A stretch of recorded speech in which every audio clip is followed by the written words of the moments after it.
This is On Spirit Today.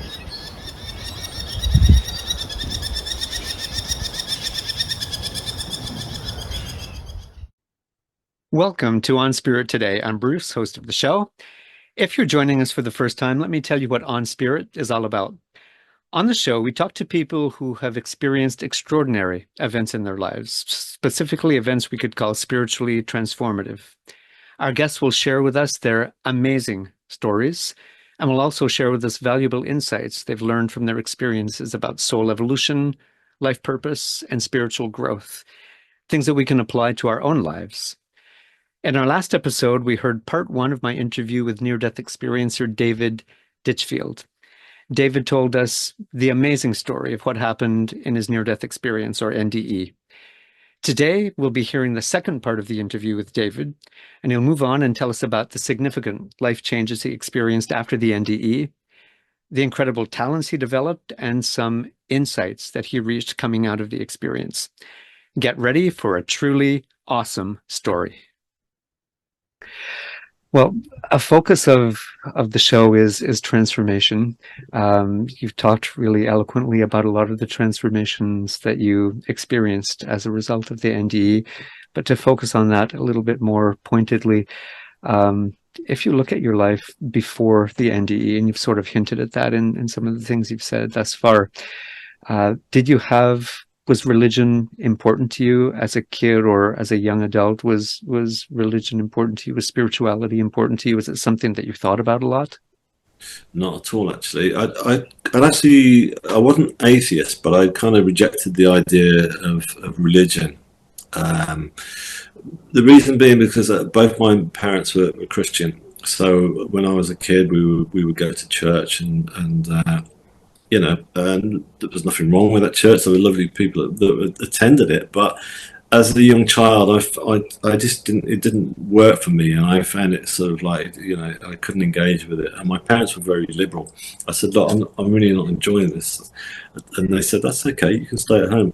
So because of that early experience of not feeling comfortable in that religious setup within the church, I kind of like not slammed the door to, but I kind of closed that door. So it never felt like it was something that I was going to let back into my life, which is a shame because I wished I had done because my life was to go through a pretty dark sort of the dark night of the soul, as they call it. I went through a really dark phase in my life, and I could have done with having some kind of faith to turn to help me, guide me a little more.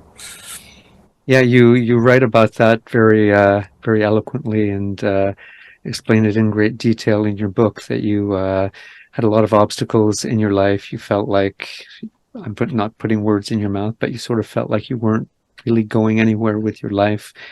You drank too much, you lived above your means, and made some poor decisions. Just how you say that spirituality probably would have helped you at that time. Just how down were you? How unhappy were you at that point in your life? Well, I was just, deeply unhappy. I'd left school with barely any qualifications, so I decided that the only way I was going to try and make something of my life was to move to London. And I went to London, I had a great time there, and I was in a circle of great friends. But a lot of those friends they were all successful working in entertainment, the music industry, or what have you, and they were all doing really good for themselves. And I just thought, why can't I be part of this circle? Why can't I get in through that doorway? But it was never going to happen. And the only work I could pick up living in London was all manual labouring work, working in kitchens, washing up the pots and pans and stuff, or working on construction sites. And a lot of these jobs I was not very good at because that's not really. I used to look around, especially on the construction sites, and think, wow, these guys are really skilled. The way they could just build a brick wall or plaster a wall or ceiling. It's an art form, and I just couldn't master that art form, and so nothing ever seemed to feel right for me, and nowhere I didn't fit anywhere. And a lot of the work I was picking up for the construction sites would be in the local pub, in the local bar, and that's where all the guys, the site managers, would hang out at the end of the day. So I was hustling for work there. So any money I'd earn that day, I would squander on drinking alcohol, and then then I started to run out of money. Then I started to drink more heavily and become more dependent on alcohol. And so, yeah, I got to the stage where I started running out of options, and then I was about to lose my home. So, it couldn't have got much worse for me, really. So, life had sunk to a very, very low point. And yeah, it's interesting. I did actually. A friend of mine had bought me this kind of like little sort of like a day glow sort of like image of the Madonna that he'd been to Lourdes in France, and he just brought it back, but it was just like a sort of gift that it wasn't a religious attachment to it at all. He just thought I'd like it just because he thought he's going to like this because it glows in the dark. Just a fun thing, if you like, Novelty. which is not a novelty because I still have it now. Now I treat it with great reverence. It's beautiful, and I remember opening the fridge door one day, and there was no food in there. There was just a bottle of beer staring at me, and I just thought, no, can I go much lower than this? And I remember trying to pray to this glow in the dark Madonna, But it's interesting because when I look back now, when I prayed, I was coming from a really desperate point. I was just going, please, whoever, whatever, anything, please just save me. You know what I mean? There was no sort of sense of like me connecting with those prayers and stuff. And so it was a very low point. Yeah, it sounds like it was a really, really dark place that you were in. Very, very bleak and unpleasant and hard to deal with. And you, interestingly enough, I think not long before the NDE, maybe you can specify ballpark figure the date, there was what we might refer to as a glimmer of hope that was presented to you by a medium, if I'm not mistaken. I think you saw a medium who told you that your life was about to change dramatically. Did you take that seriously? Did you see it as, wow, maybe there is a ticket out of the misery I'm in? What were the circumstances of seeing the medium, and what kind of impact did it have on you? At that particular point, no, because again, I was non-spiritual. I'd gone along to that just by chance, although there's no such thing as chance. It was obviously I was meant to be there. But I was on the train going up to visit my sister's family, and I remember I was particularly hungover that day, and there was a couple sat opposite me, and the lady was saying she was confused about where the next station was, and she was getting off the station I was going to, so I was trying to help them out with that. And then I just wanted to close my eyes again, and she was kind of persistent in keeping the conversation going. And she said, "Oh, we're going to see a medium tonight." I was going, "Oh, okay, great," And she was going, "No, you should go. She's really good. Nobody knows her. She's an amateur, but she's brilliant." And I said, "Great." So she gave me this little flyer, and so I said, "Thanks." I put it in my pocket and went back to sleep, and stuff. And anyhow, I arrived at my sister's house. So there was a lot of chaos going on. I remember at the time, all the kids were running havoc and stuff. So I thought, I'm going to go to the pub and have a pint. So I said, I'm just going to go and get a beer. So I went down to the local bar, and I pulled that flyer out of my pocket and looked at it. I thought, do you know what? I'm going to go. Why not? Let's go and have a look. And so something that led me to walk through that door, and I walked in. It was packed.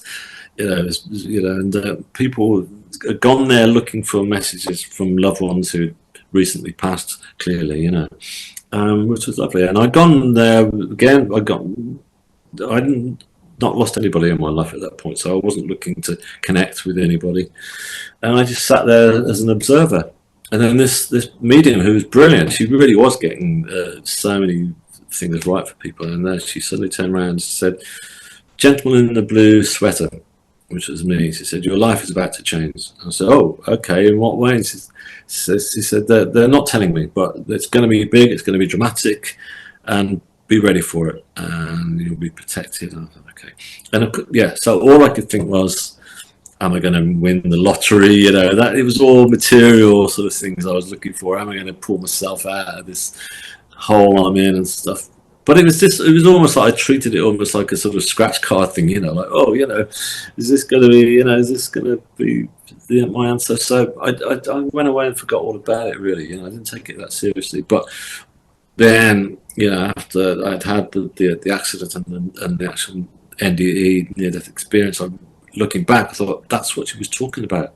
That's what that medium was talking about. So yeah, That medium did indeed know what she was talking about, no doubt she about it. was. Yeah, Really, gosh, amazing, an amazing experience.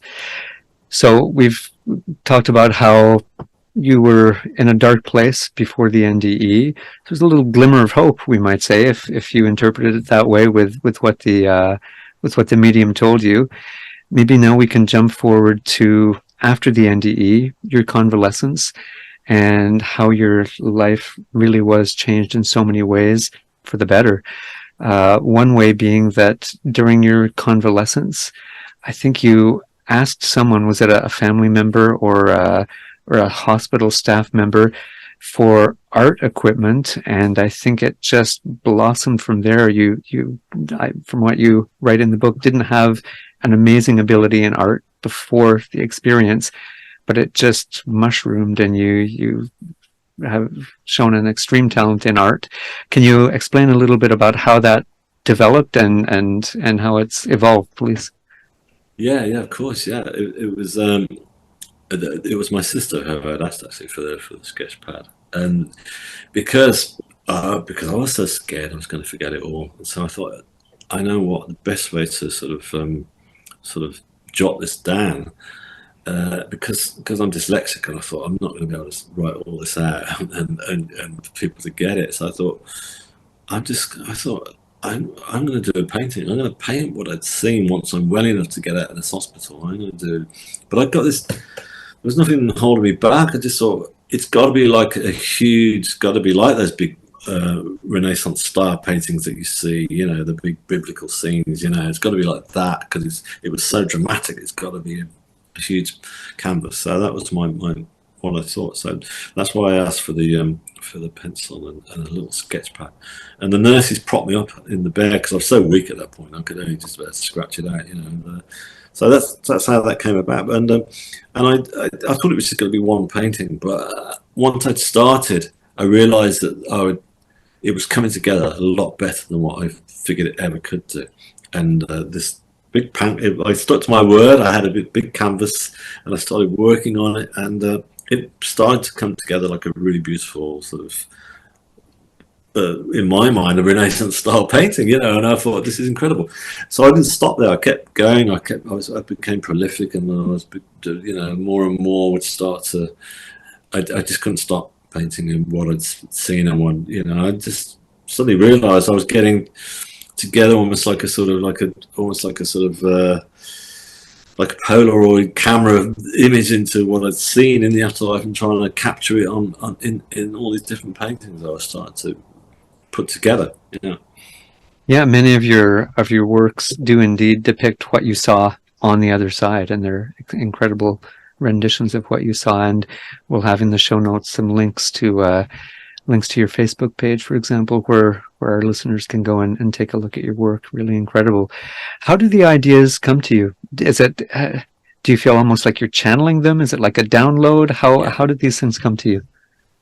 Well, the very first one was just like I crammed every single thing that I could think of, and I thought I could remember into that first canvas. And then as time started to evolve, I realised that there was other things coming through, and yeah, I knew that I was channeling straight away on the very first painting. I felt like I was being given a crash course in how to paint, how to put flesh tones onto a canvas. Because before I would have just thought, well, flesh is just one particular colour, and that's it. But of course, it's not. A flesh, again, it's light reflecting, and so I'd be brave. I'd throw in blues and greens and also and yellows and whatever. Just to bring things alive, and so it's remarkable how much I developed, and yeah, so that's how all that started to happen. Amazing. And as amazing as the development in painting was, it's equally amazing what happened with you musically. You had a background you were in a band or in bands, pop and punk bands, but I don't think you had an extensive background in composition of music or in classical music. But that was another ability that developed in the aftermath of the accident. Can you tell us about that? That's right. Yeah, that came also pretty much soon on afterwards. Once I started doing all these paintings, I suddenly felt like I wanted to. I felt inspired to write a piece of music about it. Yeah, when I was playing in bands, I mean, it wasn't, I wasn't successful. I was just like thrashing out three chords like a lot of us do, on a guitar, and that was it. So, and I thought I was going to write a song about my experience. I thought that was the first idea to do that. But nothing was coming at first. I thought, this is not coming like the paintings. Nothing's suddenly appearing in front of me. And then one day I was watching an old black and white movie on the TV, and I just got this old synthesizer that I got out the roof at the loft because I couldn't play guitar anymore. And so I was trying to sort of like play three chords on that. And then one day this chord progression that happened while I was watching this movie. I thought, that's really good. I like that. And all I got at that stage was an old cassette recorder that my dad had given me. He said, you can use this to put your ideas down on.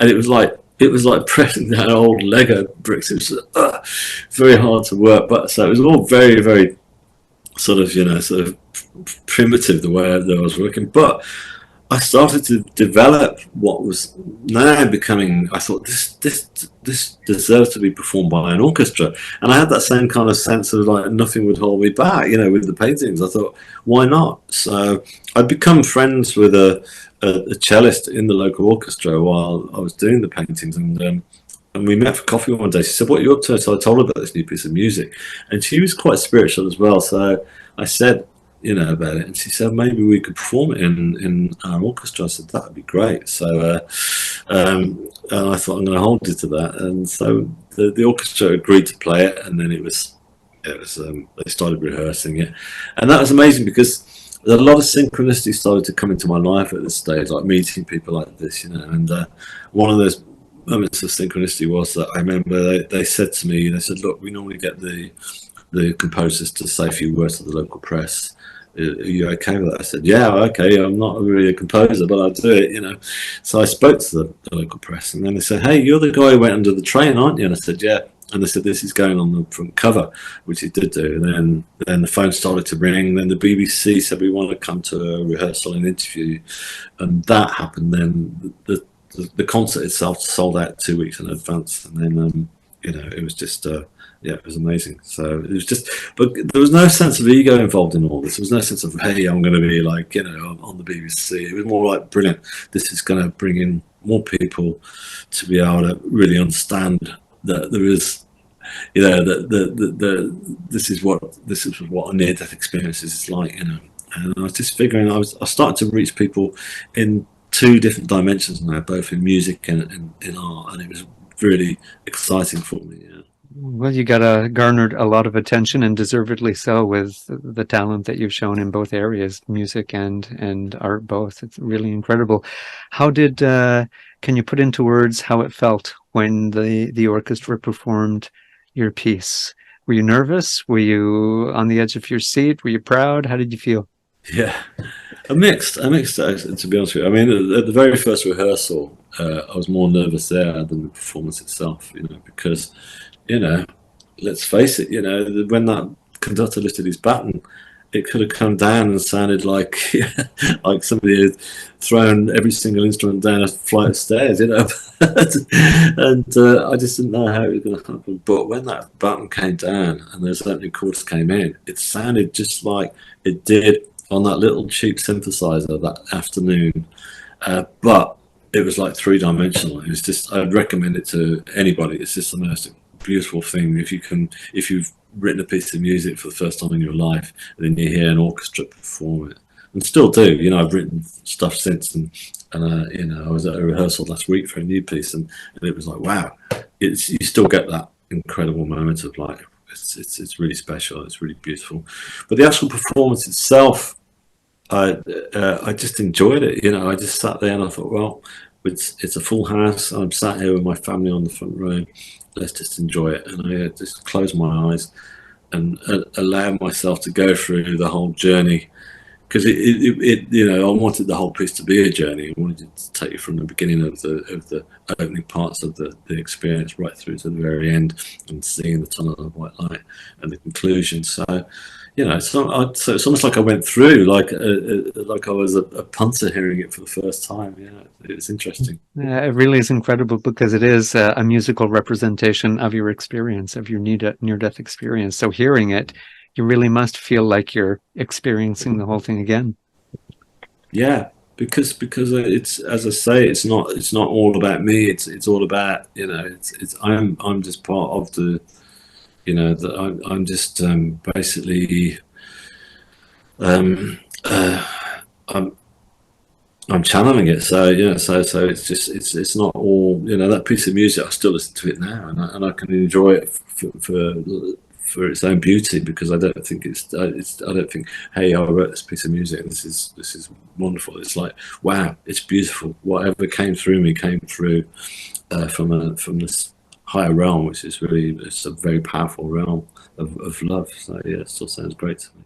It really is amazing, and I know we can hear it on your Facebook page. And once again, I'll have links in the show notes to your Facebook page. It's very impressive music, incredible. Well, David, you've talked about changes that have taken place in your life since your NDE in terms of amazing abilities you've acquired, art, music. In a more general sense, do you feel like there have been other changes in your life that have occurred in terms of the way you relate with other people, your relationships to people? Are there changes in that area too? Yeah, most certainly. Because the one thing I brought back with me was a sense of authenticity. You almost, I realized that my life up until that point had been one where I've been, like a lot of us, I've been acting my way through life, is the way I describe it. And so it's very hard for me to do that now.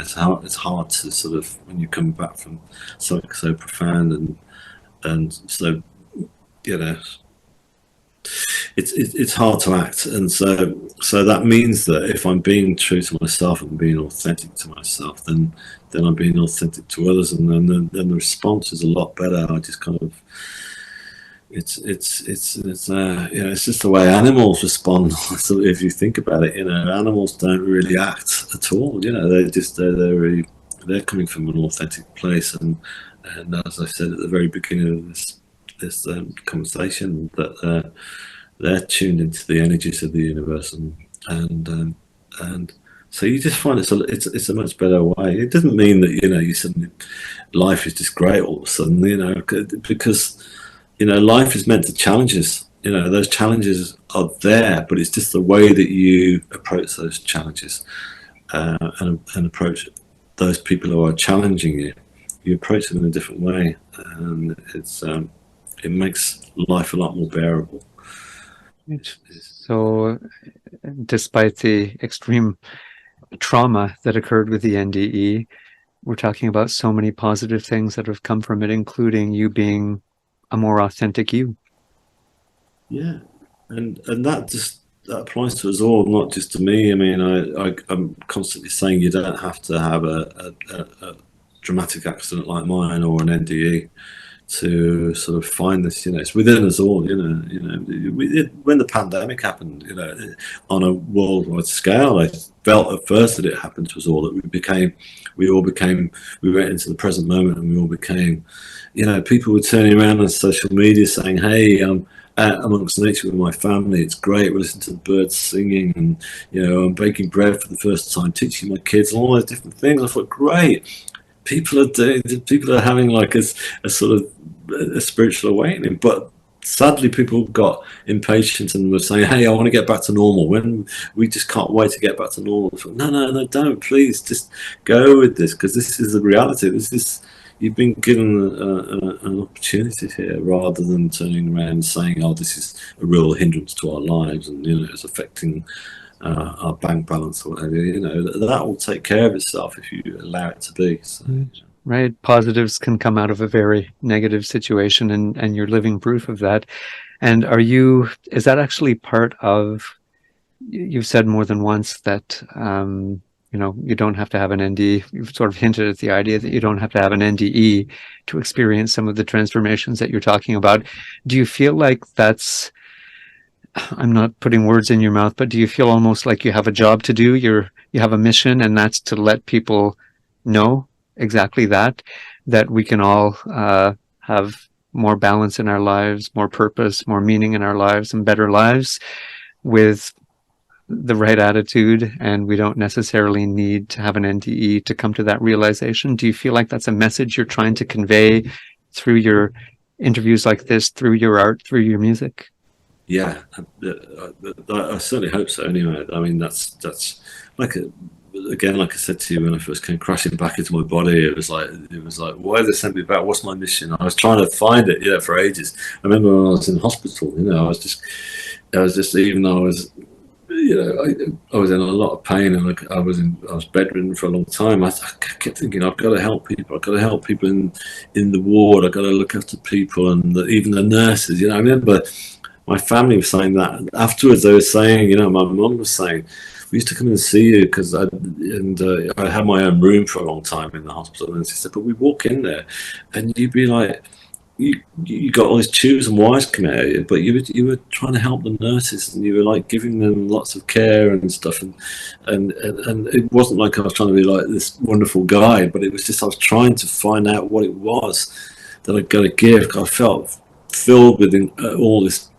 beautiful charge of unconditional love, and I thought all I can do is give out as much as I can. But I thought, yeah, I want to try and find out what it is. What is my mission? So if I'm only helping one person, that's great. If I'm only helping more than one person, that's even brilliant. When the book came out, that suddenly opened up yet another gateway, because it meant that it came out right at the beginning of the pandemic, interestingly enough. Again, synchronicity, no such thing as coincidence that happens. And I thought, okay, maybe it's just going to dive, because the publisher said, and before that they said we want you to go out to the local bookstores and Waterstones and national stores, and probably promote it and sign a few copies and stuff. And I thought, okay, that would be it. And I thought, but suddenly Zoom happened, like where Zoom was meant that I could speak to people not only in the UK but all over the world without having to sort of even walk out my front door, And so it's like the audience was getting bigger and bigger, and rather than me feeling a sense of like, hey, this is great, it was more of a sense of brilliant. I'm reaching more and more people and try and express my story, and hopefully help.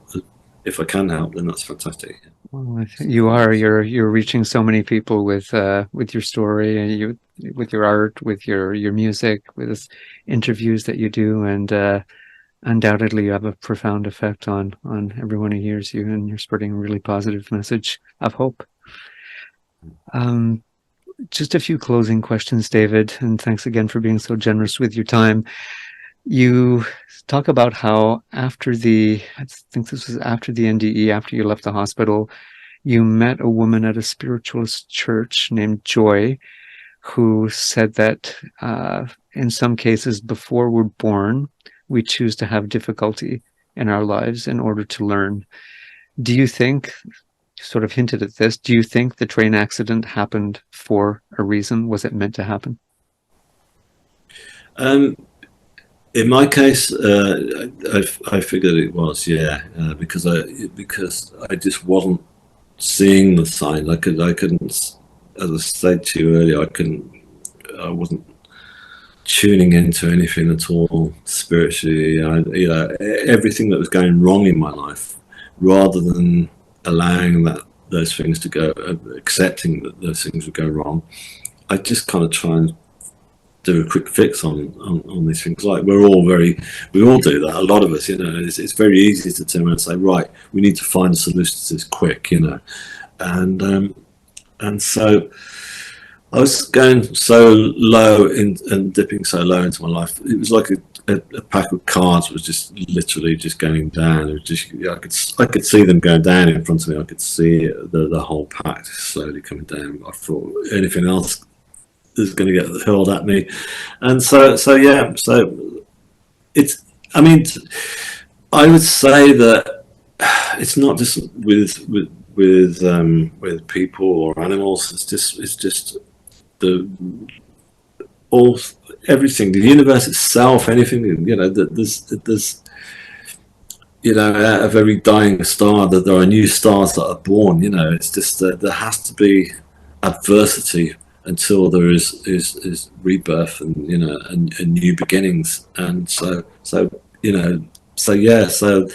I guess that's what happened with me. That was my moment that was my dark night of the soul. And I know I know it's thrown around a lot, that expression, but I can't help but use it because it very much was like that for me. So yeah.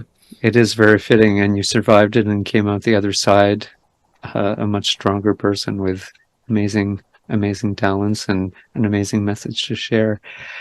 Related to that, what are your spiritual beliefs? If I could ask at this point, do you fear death? What's your view of the afterlife? Do you believe in reincarnation? What are some of your beliefs?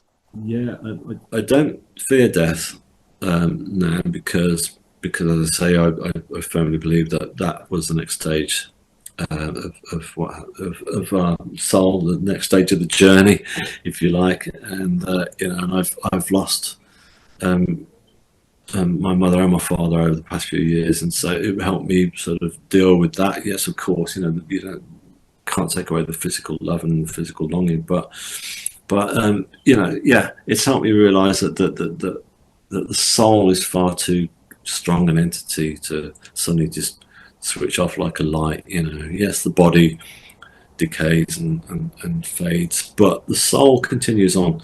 So also, I think for the soul to continue on, we can't just have like this huge kind of like waiting lounge up there for all these different souls, right from the smallest insects, to a flying eagle to suddenly just be hanging around up there. So I do believe that in reincarnation, I believe that souls do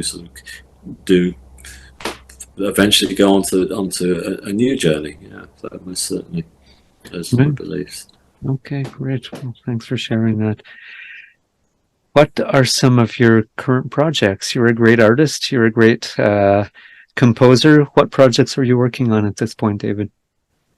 Well, yeah, I've got a whole new series of paintings that I've been working on that I'm looking to because a lot of people have been saying to me, "Oh, we'd love to be able to sort of buy prints of your work and stuff." So yes, I've met up with these guys. I've had some prints proofed, and they're really beautiful. So I'm going to be selling prints of my work for people to be able to order. So that's one stage. One of my paintings of the near-death experience is actually, if you're in the US, it's hanging in the Museum of the Bible in Washington, D.C. It's been up there now for a good sort of 10 months or so now. So it's up for a year, so it's until January. So, and that's in an exhibition called Scripture and Science. So that's great. I was really honoured that they would want to sort of have my work there, but also that they want to talk about near-death experiences within the Museum of the Bible, and so that's fantastic.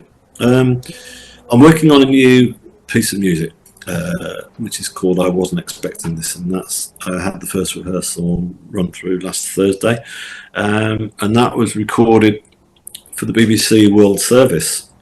So that's going to be they're doing I'm going to be part of a 30-minute, half-hour documentary, which is talking all about people who've been through coming through adversity and what goodness can come from that. So yeah, so that's going to be on the 8th of October. No, the 6th. Sorry, the 6th of October. That's going to be going out. I'm not sure what time that will be worldwide, but if anybody's interested in checking it, obviously it's a worldwide thing. So I'm excited about that.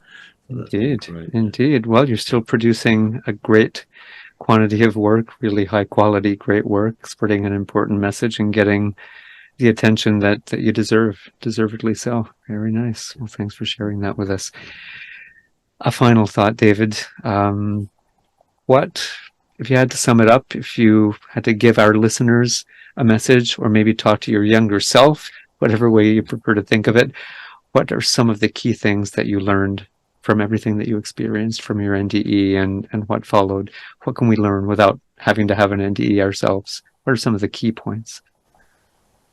Well, one thing that I do remember realizing was that before my NDE, because my life is in turmoil, that I was I was always focused very heavily on the past and the future rather than the present moment. You know, I was always like concerned about past mistakes I made or opportunities I missed.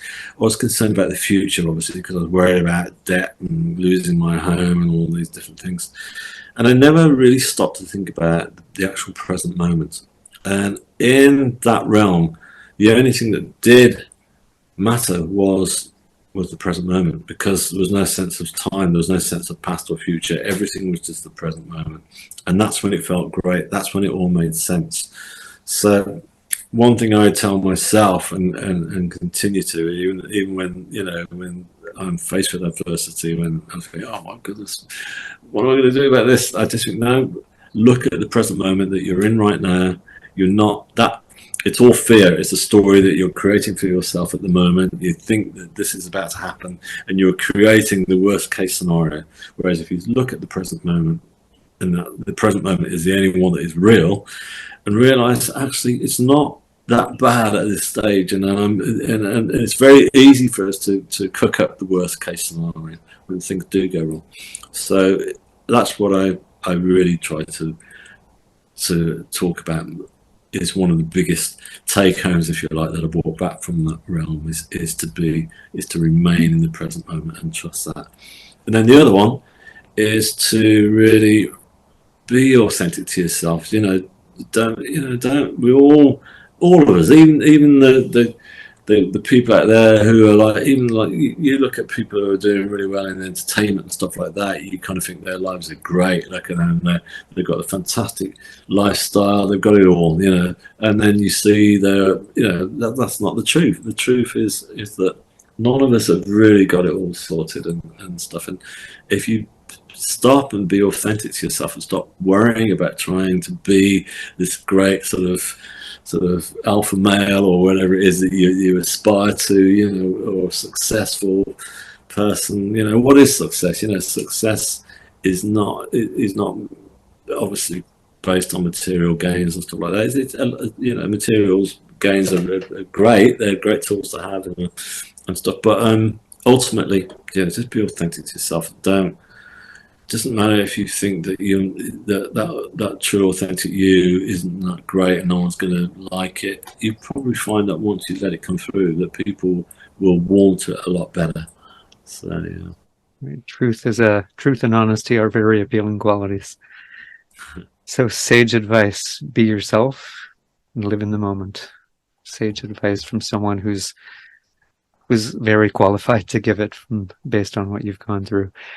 David, you've been extremely generous with your time. I'm sure I speak for everyone when I say that your story is incredible. It's moving. It's inspiring. We've learned a great deal from it, and I think we can all apply some of the insights that you've reached to our own lives without having to experience an NDE like you did, and maybe find a higher purpose as part of the process. So thanks very much. Thanks for being with us today.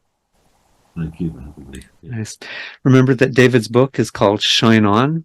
He has a website by the same name. I believe it's Shine On the Story. Is that the name of That's your? it, yeah. Okay. .com, yeah. Great. Good. Okay. So again, in the show notes, I'll be putting some links to David's Facebook page. All the information will appear there. And I really suggest that you check it out to see some really incredible artwork and listen to some amazing music. David, thanks once again for being with us. It's been an enlightening experience. Thank you, David. An incredible story indeed from David, one we can all learn important lessons from. I'd just like to point out too that David mentioned a few ongoing or upcoming events. Keep in mind that our interview was recorded some months before the podcast aired, so that affects our timeline. To find out what David is up to now, as I mentioned at the end of the interview, all his information can be found below. If you're watching us, just click on the links in the show notes. You'll also find all this information, as well as David's picture, on the On Spirit Today Facebook and Instagram pages. Thanks again for being with us, and be sure to join us for the next episode of On Spirit Today.